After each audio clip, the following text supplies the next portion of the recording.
오늘 맥체인 성경 읽기 사무엘상 24장에는 엔게디 광야의 한 굴에서 사울을 죽일 기회가 있었음에도 불구하고 살려준 다윗의 모습이 나오고요. 고린도전서 5장에서는 음행하는 자들을 단호하게 교회에서 내쫓으라고 명령하는 바울의 명령이 나옵니다. 에스겔 3장은 하나님의 말씀을 이스라엘 족속에게 전파할 사명을 부여받은 에스겔 소명 기사의 마지막 부분이고요. 시편 39편은 다윗의 시 인도자를 따라 여두둔 형식으로 부르는 노래라는 표제가 달려 있고 죄를 용서하시고 건강을 회복시켜 달라는 간구의 내용이 담겨 있습니다.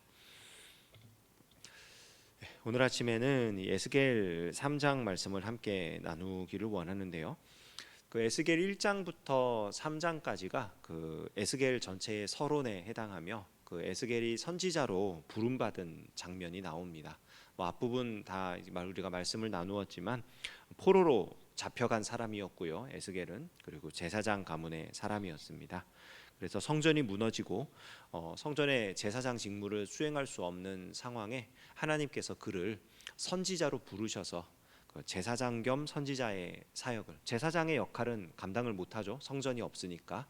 그러나 그를 선지자로 부르셔서 하나님 말씀을 증거하게 하는 그런 사람으로 세우시는 이야기입니다.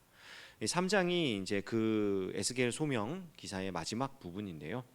우리 같이 읽었던 이제 1절부터 3절까지를 보면 이 에스겔 소명 기사의 핵심이 뭐냐면 하나님께서 주시는 두루마리를 에스겔이 받아 먹고 그리고 그 받아 먹은 하나님의 말씀을 이스라엘 족속에게 가서 전파하라 하는 거예요.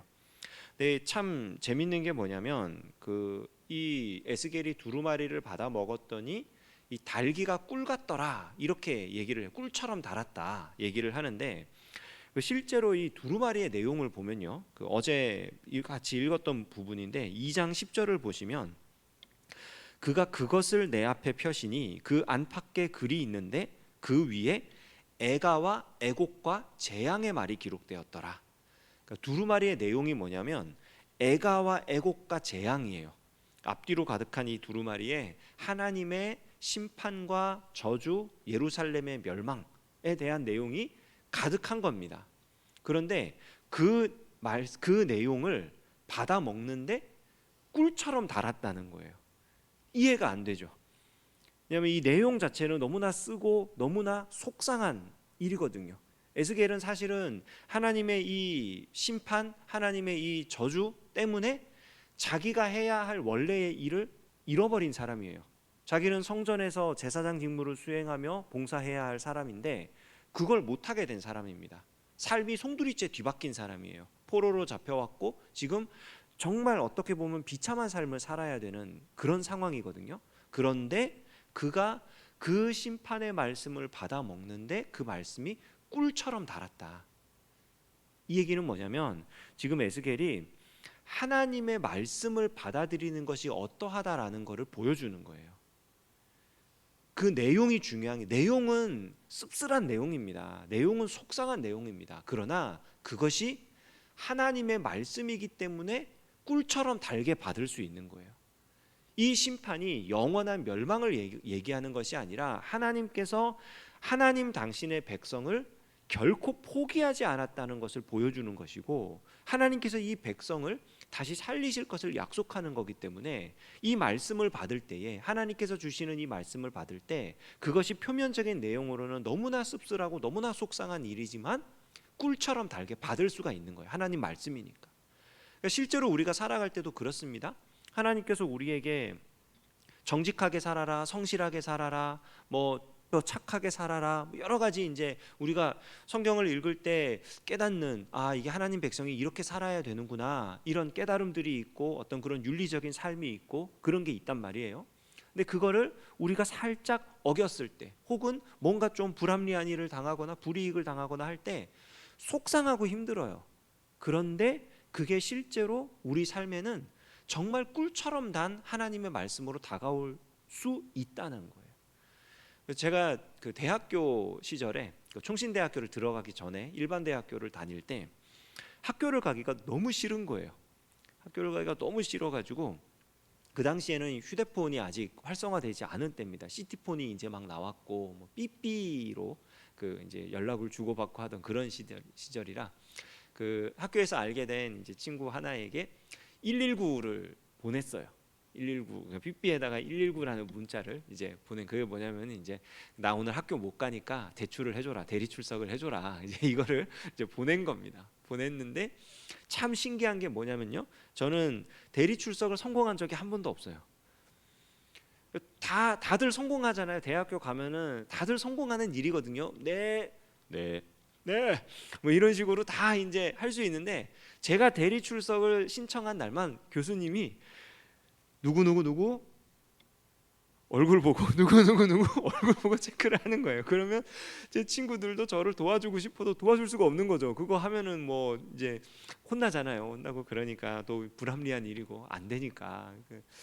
그래서 전 참 뭐 부끄러운 얘기지만 F도 많이 맞았습니다.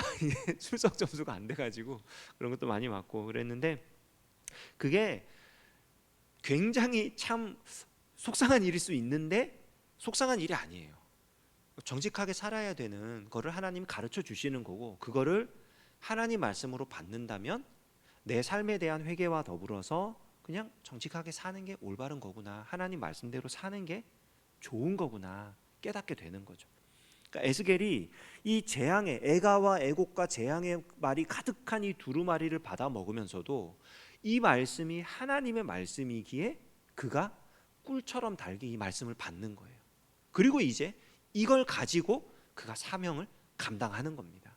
이게 사역의 근간이에요. 에스겔이 하나님께서 그에게 주시는 힘, 하나님이 그를 강하게 하시고 하나님이 그로 하여금 사역하게 하시는 그 근본 에너지가 거기서부터 나오는 겁니다. 그가 보냄받은 곳은 어디냐면요, 이스라엘 족속입니다. 5절, 너를 언어가 다르거나 말이 어려운 백성에게 보내는 것이 아니요 이스라엘 족속에게 보내는 것이라. 이게 참 중요한데요. 하나님께서 그를 보내시는데 언어나 문화가 다른 그런 사람들이 아니라 이스라엘 족속. 사실 에스겔은 유다 사람입니다. 북이스라엘은 이미 이전에 멸망했어요. 그런데 이 에스겔은 이스라엘 족속에게 보냄을 받습니다. 그 얘기는 뭐냐? 북이스라엘과 남유다 모두를 회복시키는, 모두를 회개케 하는 하나님의 말씀을 전할 선지자로 보냄을 받았다는 거예요. 그러니까 유다만의 선지자, 제사장이 아닙니다. 지금 에스겔의 사명은 북이스라엘과 남유다 모두를 포함한 이스라엘 족속들에게로 보내는, 그래서 그들을 결국 회복시킬. 그런데 참 재미있는 건 그들이 분명히 말과 문화가 똑같아요. 하지만 7절, 그러나 이스라엘 족속은 이마가 굳고 마음이 굳어 내 말을 듣고자 아니하리니 이는 내 말을 듣고자 아니함이니라. 말이 통하고 문화가 같고 그렇다고 해서 하나님 말씀이 받아들여지지 않을 거라는 거예요. 왜냐하면 근본적으로 그들의 마음이 굳어 있으니까, 그들의 이마가 굳어 있으니까. 그러니까 그들이 하나님께 대하여 완악한 태도를 가지고 있기 때문에 말이 똑같고 문화가 똑같아서 쉽게 이 하나님 말씀의 내용을 전달할 수 있지만 결코 그 말씀이 그들의 귀에 들리지 않을 거라는 거예요. 언어학자들이 연구를 합니다. 연구를 하는데 우리 말 굉장히 중요하잖아요. 말이 통해야 대화가 되잖아요. 그런데 어떤 사람들 간의 쌍방 간의 커뮤니케이션, 의사소통이 이루어질 때 있어서 언어가 차지하는 비중은 20%가 채 되지 않는다고 합니다. 의사소통을 하는데 80%는 비언어적, non-verbal communication인데 비언어적인 그것을 가지고 의사소통이 된대요. 눈빛이라든지 태도라든지 자세라든지 억양이라든지 이런 것들이 그 의사소통에 있어서 훨씬 더 큰 영향을 미치지 말 자체는 큰 영향을 미치지 않는다고 합니다. 그러니까 사실 하나님의 에스겔에게 그걸 먼저 알려주시는 거예요. 그들의 마음이 굳어 있다.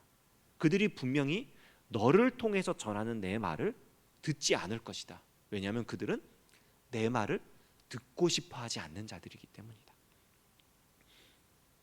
그래서 하나님께서 어떤 방법을 쓰느냐. 8절 9절, 보라 내가 그들의 얼굴을 마주보도록 내 얼굴을 굳게 하였고 그들의 이마를 마주보도록 내 이마를 굳게 하였으되 내 이마를 화석보다 굳은 금강석 같이 하였으니 그들이 비록 반역하는 족속이라도 두려워하지 말며 그들의 얼굴을 무서워하지 말라 하시니라.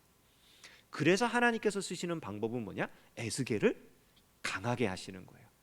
에스겔의 이름 자체가 하나님이 강하게 하신다, 하나님이 능력이다, 이런 뜻이잖아요.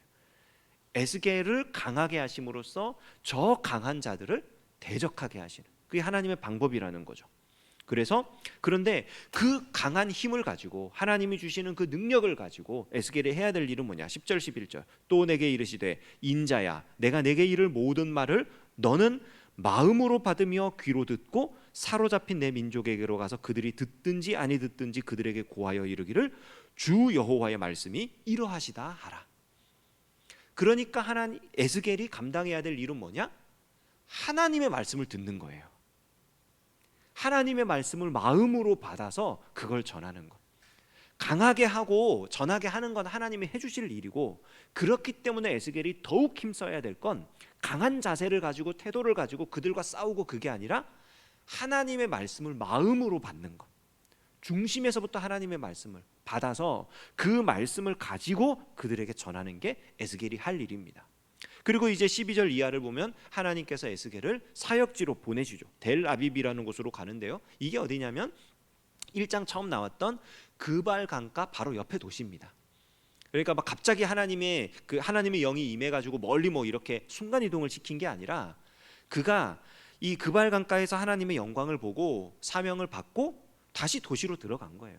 도시에서 잠깐 나왔다가 다시 도시로 들어가서 거기서 이제 사역을 감당하는데, 이 사역을 함에 있어서 에스겔 14절을 보시면요, 하나님께서 에스겔의 마음을 움직이십니다. 주의 영이 나를 들어올려 데리고 가시는데 내가 근심하고 분한 마음으로 가니 여호와의 권능이 힘있게 나를 감동시키시더라. 그러니까 그가 하나님의 말씀을 받았잖아요. 이제 이 말씀을 전하는 사명을 받은 거잖아요. 이걸 하기 위해서 도시로 들어가는데 하나님의 신이, 하나님의 영이, 여호와의 권능이 그를 감동시키는 거예요. 강하게 감동을 시켜가지고 그가 흔히 말하는 성령으로 충만한 사람이 된 거예요. 그래서 이제 그 사역을 본격적으로 시작할 수 있게 되는데, 그 사역의 시작이 뭐냐? 15절 이에 내가 델 아비브에 이르러 그 사로잡힌 백성 곧 그발 강가에 거주하는 자들에게 나아가 그 중에서 두려워 떨며 7일을 지내니라. 이 앞까지의 상황을 보십시오. 하나님께서 에스겔에게 말씀을 주셨어요. 그가 말씀을 기쁨으로 받았어요. 꿀처럼 달게 먹었어요. 그리고 하나님이 너가 이 말씀을 받아가지고 가서 전해야 되는데, 너가 전할 대상은 말과 문화는 같을지 몰라도 그 마음이 완악하고 나를 대적하기 때문에 네 말을 듣지 않을 거다. 그러니까 내가 너를 엄청 강하게 해줄 거다. 너가 이길 수 있게 해줄 거다. 그러니까 내 말을 받아라. 마음으로부터 내 말을 받아라. 그리고 그 속에 감동을 주셔가지고 근심하고 분한 마음. 그러니까 이 이스라엘 백성이 처한 형편과 상황을 보면서 막 끌어오르는 거예요. 이들이 하나님 말씀을 떠나가지고 하나님께서 이를 심판할 수밖에 없었구나. 이들이 포로가 될 수밖에 없었구나. 뜨거운 마음으로 도시로 들어갔습니다. 딱 들어갔을 때 하나님께서 그에게 하게 하시는 첫 번째 일이 뭐냐? 일주일 동안 조용히 지내는 거예요.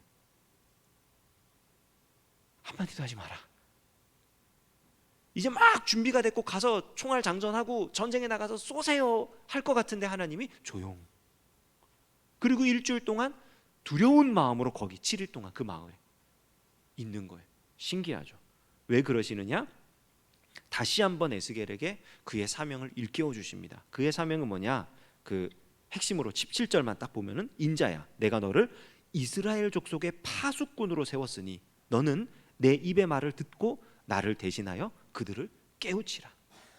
그러니까 하나님이 막 뜨거운 마음도 주셨어요. 말씀도 주셨어요. 그래서 막 쏴대는, 가르치고 뭐하고 이런 자가 아니라는 거예요. 에스겔은. 파수꾼이 뭐 하는 사람입니까? 조용히 경비를 보는 사람입니다. 뭔가 위험한 상황이 오면은 경보를 날리는 사람입니다. 그는 가르치고 지도해가지고 바꾸는 사람이 아니에요. 파수꾼은. 그저 경고하고 알려주는 사람일 뿐입니다. 에스겔의 지위를 다시 한번, 에스겔의 역할을 다시 한번 확인시켜 주시는 거예요. 이 일주일의 침묵 기간 동안 에스겔이 무엇을 해야 되는 사람인지를 다시 한번 확인시켜 주시는 겁니다. 그리고 그에게 행동까지 제안을 해주셔요. 24절 주의 영이 내게 임하사 나를 일으켜 내 발로 세우시고 내게 말씀하여 이르시되 너는 가서 내 집에 들어가 문을 닫으라. 이상하죠? 분명히 가서 담대하게 말씀을 전해라, 이거를 해야 될 것 같은데 가서 막 동네를 돌아다니면서 집집마다 다니면서 문을 두드리면서 사람들에게 당신들이 말씀을 어겼기 때문에 이렇게 됐습니다, 회개하십시오, 돌아오십시오 해야 될 것 같은데 네 집에 들어가서 문을 닫으라. 그러니까 누가 찾아오면은 모르겠지만 너가 찾아 나서지 말라는 거예요. 되게 이상하죠. 가서 그들에게 경고하고 그들을 일깨울 사명에 있는 에스겔이 집에 들어가 문을 닫고 가만히 기다려라. 찾아오는 사람만 만나라, 이 얘기예요. 그리고 26절 더 심각한 일이 나옵니다. 내가 내 혀를 입천장에 붙게 하여 내가 말 못하는 자가 되어 그들을 꾸짖는 자가 되지 못하게 하리니 그들은 패역한 족속임이니라. 혀를 입천장에 붙게 한대요. 하나님 말씀 받아 먹으라 그랬잖아요. 그리고 중심으로부터 그 말씀을 받아가지고 그걸 전하라 그랬잖아요. 이게 사명이라 그랬잖아요. 근데 말 못하게 만들어 버리셨어요. 이게 대체 무슨 일입니까? 에스겔에게 사역하라는 겁니까? 말라는 겁니까? 놀라운 거는요, 이거는 하나님이 에스겔에게 지금 이랬다 저랬다 변덕을 부리는 게 아닙니다. 에스겔이 감당해야 될 사명을 가장 잘 감당할 수 있도록 방법까지 알려주시는 거예요. 타이밍까지 하나님이 주관하시는 겁니다. 몇 번이나 반복돼서 나오는 표현이 뭡니까? 그들은 패역한 족속이다. 그들은 내 말을 듣고 싶어 하지 않는다. 너를 통해서 말을 해도 그들은 깨우침을 받지 않을 거다. 그런데 만약 생각해 보십시오. 에스겔이 가가지고 하나님의 말씀이 이러합니다, 하나님이 이렇게 말씀하셨습니다 말하면 무슨 일이 일어날까요? 본토에 남아있는 예레미야와 같은 일을 에스겔이 겪을 겁니다. 예레미야는 이 시기에 고관들과 왕족들과 이런 사람들에 의해서 구덩이에 갇히고 옥에 갇히고 힘든 일을 겪었죠. 왜? 하나님 말씀 전했다고. 지금 포로로 잡혀온 사람들입니다. 이들은 예루살렘에 남아있는 자들보다 지금 마음 상태가 더 비참해요. 더 속상하고 힘들어요. 악에 받쳐 있습니다. 그런 상황에 그들의 죄를 지적한다? 에스겔은 죽임을 당하고 말아요. 하나님이 지금 에스겔을 보호하시는 거예요. 왜? 그를 통해서 감당해야 될 사명이 있기 때문에, 사역이 남아있기 때문에 하나님께서 그에게 방법까지 알려주시는 겁니다. 27절 그러나 내가 너와 말할 때에 내 입을 열리니 너는 그들에게 이르기를 주 여호와의 말씀이 이러하시다 하라. 들을 자는 들을 것이요 듣기 싫은 자는 듣지 아니하리니 그들은 반역하는 족속임이니라. 하나님의 말씀을 듣고 에스겔의 집을 찾아오는 자들에게 그 말씀을 알려주고 거기서 더 나가지 말라는 거예요. 거기까지가 한계선이다. 지금은 그것밖에 못한다.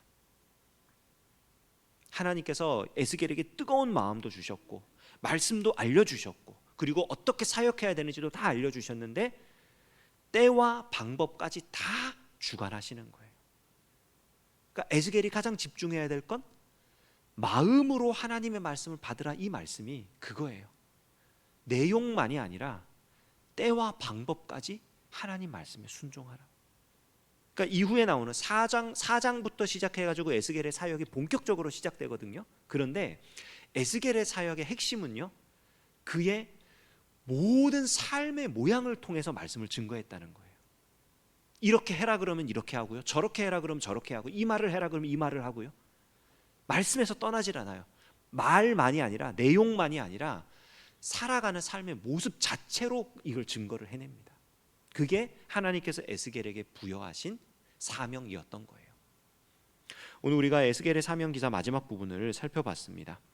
그가 하나님의 사람으로 선지자로 부름받은 것, 우리는 에스겔과 같은 선지자는 아닙니다, 분명히. 그러나 이 하나님께서 에스겔을 부르시고 그에게 주신 사명의 이 모양을 봤을 때 우리 역시 하나님께서 하나님의 사람으로 불러내신 그런 사명자라는 것은 동일합니다. 그게 뭐냐면 하나님의 말씀에 사로잡힌 자, 내용만이 아니라 그 방법, 수단, 타이밍, 모든 것들을 다 그 말씀에 순종하는 자, 그러한 하나님의 백성으로 부름받은 한 사람 한 사람이라는 사실은 변함이 없습니다. 우리는 그런 사람들입니다. 우리가 그렇게 하나님의 부름을 받고 우리의 말과 행동과 우리의 모든 타이밍과 모든 수단과 방법이 우리 하나님의 말씀대로 하나님의 뜻대로 이루어질 수 있는 저와 여러분 되시기를 주님의 이름으로 축원합니다. 기도하겠습니다. 하나님 아버지, 귀한 은혜와 사랑으로 우리를 붙들어 주시고 보호하시며 우리가 하나님 말씀대로 살아갈 수 있도록 삶의 기회를 주셨으니 참으로 감사드립니다. 오늘 하루를 기도로 시작하며 살아갈 때에 하나님 우리를 붙들어 주시고 하나님 말씀에 사로잡힌 자 되어 하나님 말씀을 이루며 살아가는 우리 모두가 되게 하여 주시옵소서. 예수님의 이름으로 기도합니다. 아멘.